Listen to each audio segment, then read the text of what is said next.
Hi hello, എല്ലാവർക്കും നമസ്കാരം. Minutes കുക്കിൻ്റെ മറ്റൊരു റെസിപ്പിയിലേക്ക് എല്ലാവർക്കും സ്വാഗതം. അപ്പോൾ ക്രിസ്മസ് ഒക്കെ അല്ലേ ഇനി വരാൻ പോകുന്നത്. അപ്പോൾ നമുക്ക് പെട്ടെന്ന് വീട്ടിൽ തയ്യാറാക്കി എടുക്കാവുന്ന ഒരു മുന്തിരിയുടെ വൈൻ്റെ റെസിപ്പിയാണ് നമ്മളിന്ന് കാണിക്കാൻ പോകുന്നത്. 21 ദിവസം കൊണ്ട് തന്നെ നമുക്ക് ഇത് വീട്ടിൽ തയ്യാറാക്കി എടുക്കാം. അപ്പം ഇന്ന് ഡിസംബർ 1 അപ്പം പെട്ടെന്ന് തന്നെ നിങ്ങൾക്ക് ഇടുകയാണെന്നുണ്ടെങ്കിൽ ഈ ക്രിസ്മസിന് നിങ്ങൾക്ക് വീട്ടിൽ തയ്യാറാക്കിയിരിക്കുന്ന വൈൻ ഉപയോഗിച്ചുകൊണ്ട് നിങ്ങളുടെ ഫാമിലി ആയിട്ടൊക്കെ സെലിബ്രേറ്റ് ചെയ്യാവുന്നതാണ്. അപ്പോൾ ഇത് വളരെ ഈസിയാണ് കേട്ടോ. ഒരു 7 days കൊണ്ട് തന്നെ ഇത് ഏകദേശം കഴിക്കുന്ന ഒരു ഇതിലേക്ക് വരുന്നതാണ്. പിന്നെ 21 days ഒക്കെ വെക്കുകയാണെന്നുണ്ടെങ്കിൽ ബെസ്റ്റ് റിസൾട്ട്സ് ആയിരിക്കും.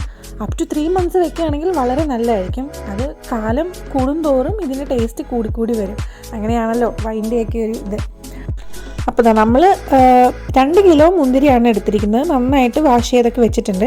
അതിന് നമ്മൾ 1 കിലോ പഞ്ചസാരയാണ് ആഡ് ചെയ്ത് കൊടുക്കാൻ പോകുന്നത്. പിന്നെ ഇതിലേക്ക് ആവശ്യമായിട്ടുള്ളത് 3-4 ഏലക്കായ, 5-6 ഗ്രാമ്പൂ, ഒരു കറുവപ്പട്ടയുടെ വലിയ കഷ്ണം, പിന്നെ സ്റ്റാർ എന്ന് പറയുന്ന സാധനം ഇല്ലേ, അത് തക്കോലം, അത്, പിന്നെ നമുക്ക് വേണ്ടത് ജാതിപത്രി. ഇത്രയും സാധനം മതി ഇതിലേക്ക്.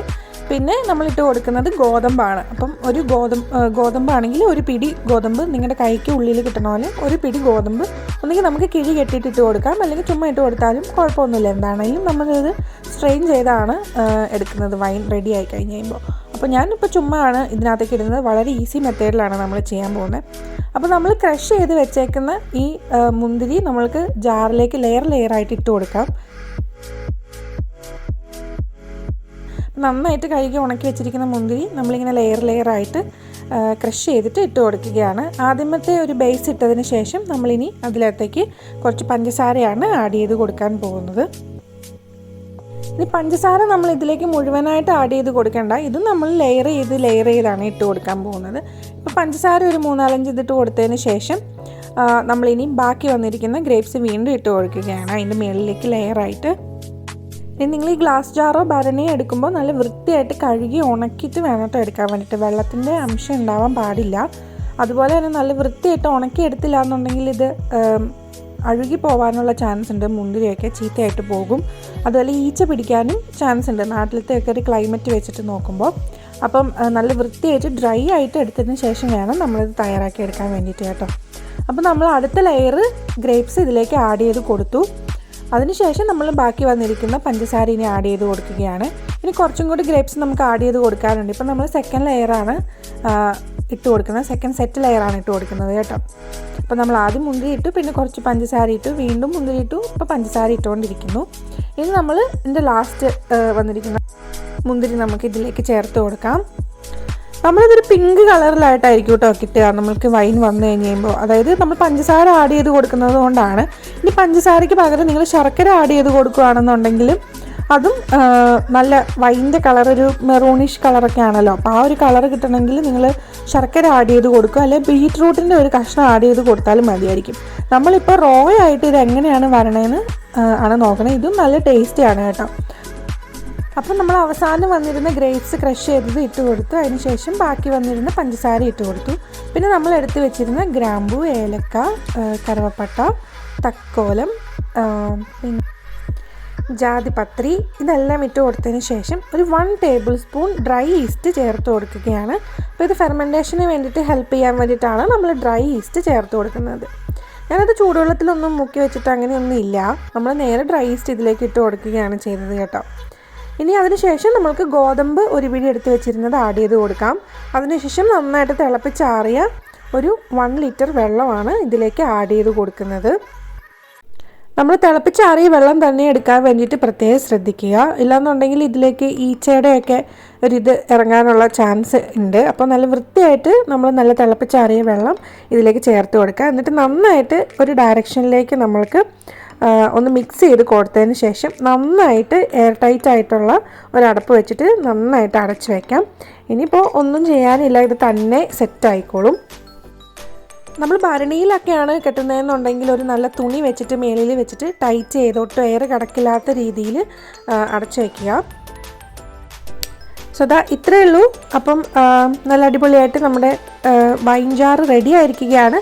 ഇനി ഇതൊരു 21 days നമ്മൾക്ക് ഒന്ന് ഫെർമെൻറ്റേഷന് വേണ്ടിയിട്ട് വെക്കാം. ഓരോ ദിവസവും എങ്ങനെയാണെന്ന് ഞാൻ നിങ്ങളെ കാണിക്കുന്നില്ല. ഞാൻ 21 ദിവസം കഴിഞ്ഞ് കഴിയുമ്പോഴുള്ള ഔട്ട്പുട്ട് നമുക്ക് കാണാം. ഞാൻ ഇനി ഇത് ഇടയ്ക്കിടയ്ക്ക് മിക്സ് ചെയ്ത് കൊടുക്കാനൊന്നും പോകുന്നില്ല. ചിലർ പറയും എല്ലാ ദിവസവും ഒന്ന് ഇളക്കി കൊടുക്കണം. അപ്പം എനിക്ക് തോന്നിയിരിക്കുന്നത് അതിൻ്റെ ഗ്യാസ് പോയിട്ട് അത് ഫെർമെൻറ്റേഷൻ നടക്കില്ല. അപ്പം നമ്മൾ ഇടയ്ക്കിടയ്ക്ക് അതിനെ അനക്കി കൊടുക്കേണ്ട ആവശ്യമില്ല. ദിവസം കഴിഞ്ഞിട്ട് മതിയായിരിക്കും. നല്ല സെറ്റായിട്ട് വന്നിട്ടുണ്ട്. ഈ ഗ്രേപ്സ് ഒക്കെ നന്നായിട്ട് ഫെർമെൻറ്റേഷനായി അത് സെറ്റിൽഡ് ആയിട്ട് നല്ല അടിപൊളിയായിട്ട് നമ്മുടെ വൈൻ വന്നിട്ടുണ്ട്. ഇപ്പം നമ്മുടെ ജാറിന് ഇങ്ങനെ ഒരു ടാപ്പ് ഉണ്ടായിരുന്നത് കൊണ്ട് ഞാൻ ഇങ്ങനെ ചെറിയ ഡ്രോപ്പായിട്ട് ഇതിലേക്ക് എടുക്കുകയാണ്. ആക്ച്വലി ഇതൊരു നല്ല തുണി വെച്ചിട്ട് നമുക്ക് നന്നായിട്ട് പിഴിഞ്ഞ് എടുത്ത് ഡ്രെയിൻ ചെയ്തെടുത്തിട്ട് കുപ്പികളിലാക്കി ഒരു ഇരുണ്ട കളറുള്ള കുപ്പി, ഡാർക്ക് കളറുള്ള കുപ്പി എടുത്തിട്ട് അതിലേക്ക് സ്റ്റോർ ചെയ്ത് വെക്കാവുന്നതാണ്. ഒരു ഇരുട്ടുള്ള സ്ഥലത്ത് വെച്ചിട്ട് ഫെർമെൻറ്റ് ചെയ്യുകയാണെങ്കിൽ അതായിരിക്കും ഏറ്റവും നല്ലത്. നമ്മളിപ്പോൾ ഈ ടാപ്പിൽ കൂടി ഇങ്ങനെ ഡ്രോപ്പ് ബൈ ഡ്രോപ്പായിട്ട് ഈ വൈൻ എടുക്കുകയാണ്. ഇത് നമുക്കിങ്ങനെ കിട്ടുമ്പോൾ നല്ല ഇതായിട്ടാണ് വരുന്നത്, സ്ട്രെയിൻ ചെയ്താണ് വരുന്നത്. അതുകൊണ്ട് നമ്മളിങ്ങനെ എടുത്ത് ഞാൻ കാണിച്ചു തരാം. നല്ല അടിപൊളി ടേസ്റ്റാണ് കേട്ടോ. ഇത് പെട്ടെന്ന് തയ്യാറാക്കി എടുക്കാവുന്നതേ ഉള്ളൂ. ഞാനിപ്പോൾ ഇത്ര എക്സ്പ്ലെയിൻ ചെയ്ത് തന്നേ ഉള്ളൂ. നിങ്ങൾ തയ്യാറാക്കിയ മുന്തിരി ഉണ്ടെങ്കിൽ കുറച്ച് പഞ്ചസാര ഇടുന്നു, ഇത്രയും സാധനങ്ങൾ ഇടുന്നു, പിന്നെ അടച്ചു വയ്ക്കുന്നു. ഇത്രയേ ഉള്ളൂ ബേസിക്കലി ഇതിൻ്റെ പ്രൊസീജിയർ. അപ്പം നിങ്ങൾ ഇതുപോലെ ഒന്ന് ട്രൈ ചെയ്ത് നോക്കൂ. അപ്പം ഇപ്രാവശ്യത്തെ ക്രിസ്മസിന് നിങ്ങൾ വീട്ടിൽ വൈനൊക്കെ ഉണ്ടാക്കി ഒന്ന് സെലിബ്രേറ്റ് ചെയ്യൂ. അപ്പം ചിലവും വളരെ കുറവാണ്. മുന്തിരിങ്ങയുടെ ഒരു ചിലവാണ് മെയിനായിട്ട് വരുന്നുള്ളൂ. ബാക്കി പഞ്ചസാരയുടെ ഒരു ചിലവും വരും. നമ്മൾ പുറത്തുനിന്നൊക്കെ വൈൻ വാങ്ങി കഴിക്കുമ്പോൾ അതിൽ കൂടുതൽ പൈസ കൊടുക്കണമല്ലോ. അപ്പോൾ നമ്മൾ ഇതുപോലെ ഒന്ന് ട്രൈ ചെയ്ത് നോക്കൂ. അപ്പം എല്ലാവർക്കും ഇഷ്ടമാവുമെന്ന് വിചാരിക്കുന്നു. ചിലർ മുന്തിരിങ്ങയൊക്കെ ഒന്ന് നന്നായിട്ട് വേവിച്ചിട്ടൊക്കെ വൈൻ ഇടുന്നവരുണ്ട്. ആ സ്റ്റെപ്പിലേക്കൊക്കെ പോയി ചെയ്യേണ്ട ഒരാവശ്യമില്ല. എങ്ങനെ ഇടുകയാണെന്നുണ്ടെങ്കിലും നല്ല ടേസ്റ്റി ആയിട്ടുള്ള വൈൻ വീട്ടിൽ തയ്യാറാക്കി എടുക്കാവുന്നതാണ്. എക്സ്ട്രാ സ്റ്റെപ്പൊന്നും ചെയ്യേണ്ട ആവശ്യമൊന്നുമില്ല. നമ്മളിത് സക്സസ് ആയതുകൊണ്ടാണ് നമ്മളിങ്ങനെ പറഞ്ഞു തരുന്നത് കേട്ടോ. അപ്പം ഇപ്രാവശ്യത്തെ ക്രിസ്മസിന് നിങ്ങളിങ്ങനെയൊന്ന് തയ്യാറാക്കി നോക്കൂ. അപ്പം അടിപൊളി വൈനൊക്കെ ആയിട്ട് നിങ്ങൾ ഇപ്രാവശ്യം ക്രിസ്മസ് സെലിബ്രേറ്റ് ചെയ്യൂ. അപ്പോൾ പുതിയ ഇൻട്രസ്റ്റിംഗ് റെസിപ്പീസൊക്കെ ആയിട്ട്, എളുപ്പത്തിലുള്ള റെസിപ്പീസൊക്കെ ആയിട്ട് അടുത്ത എപ്പിസോഡുകളിൽ നമുക്കിനി വീണ്ടും കാണാം. അപ്പോൾ നിങ്ങൾക്ക് വീഡിയോസൊക്കെ ഇഷ്ടപ്പെടുകയാണെന്നുണ്ടെങ്കിൽ ഒന്ന് ലൈക്ക് ചെയ്യാനും ഷെയർ ചെയ്യാനും സബ്സ്ക്രൈബ് ചെയ്യാനും മറക്കരുത്. അപ്പോൾ ഇനി ഒട്ടും മടിക്കേണ്ട, കുറച്ച് ഗ്രേപ്സൊക്കെ വാങ്ങൂ, വൈൻ ഇടൂ, അങ്ങനെ നിങ്ങളുടെ ക്രിസ്മസ് സീസണൊക്കെ സെലിബ്രേറ്റ് ചെയ്യൂ. അപ്പോൾ അടുത്ത എപ്പിസോഡിൽ നമുക്കിനി വീണ്ടും കാണാം.